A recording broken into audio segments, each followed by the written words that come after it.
If you are thinking about selling your home in the near future, well then this video is for you, because we are talking about seller's disclosures, and we're starting right now.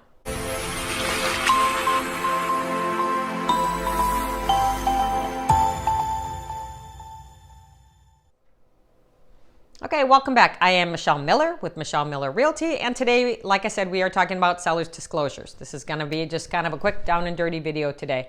And the big thing is, at the time you're going to list your property, you're going to need to fill out seller's disclosures. They are due within 3 days of a contract acceptance. So I always just like to have my sellers complete all the paperwork in advance, and then this is a living and breathing document. So this document has to be updated until the time you close. So if anything in the condition of the property changes from the time you go under contract to the time you close, you have to update that, and it has to be sent over to the buyer for review. So if you ever want to hear the story about the water pipe that burst in one of my clients' houses, I had the seller.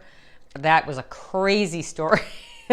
And just reach out to me, I'll tell you about that one. But definitely the condition of the property changed from the time we went under contract to the time closed. It was bananas. But anyways, so sometimes people ask me, well, do I really need to disclose that? If you're asking, yes, you need to disclose it. Just be as honest as possible about what you know about your property from the time you purchase it to the time, you're filling this paperwork out. Has the roof been updated? Has the HVAC been serviced? Have you, it's going to ask you about your utility providers, so they want to know that. Any information about the HOA or any assessments coming up, stuff like that. It doesn't really ask about crime in the area and stuff, but if there's stuff that you know about the property that can affect the value, there's a field at the bottom or at the end that you can fill in things that you feel are pertinent to the sale of the home. But I always just feel that disclose, because if you, so not only do you do seller's disclosures, but then you have to provide a claims loss report on your property. And when that comes back and you didn't put, hey, I had a water leak in my property on your disclosures, and then your claims history comes back from your insurance company and they're like, oh, big water leak and had to do all this drywall damage, the people will be like, what, you lied on these disclosures. So, always just be honest. I always just think it's the best policy. You don't really want to sell somebody, a property that could be something potentially dangerous. What if the next buyer, gets hurt by something that you didn't disclose? It's very important. And, I'm sure you would feel bad, or I don't know, maybe not, but hopefully. So I always just think it's always just best to be honest.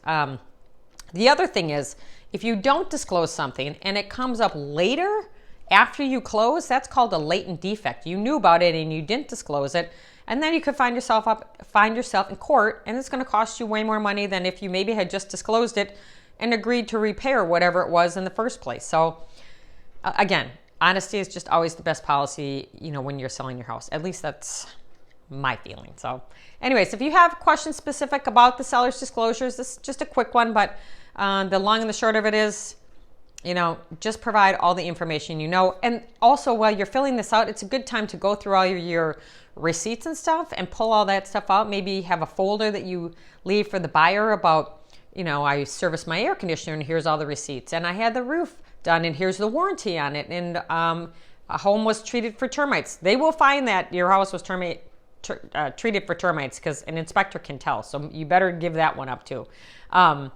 But it's a good time. It shows that you took care of your home. So I think it's good, so that if you do list that there's issues like, hey, I refurbished my air conditioner's old, but I've been taking care of it and it runs perfectly. Well, then that gives a buyer a lot better feeling than just, hey, the air conditioner is really old. Now I'm going to have to replace it. Well, maybe not. Those older units are built pretty well. And if you have been taking care of them, they can run a pretty long time. So again, if you have questions, please reach out. My contact information is below and in the description.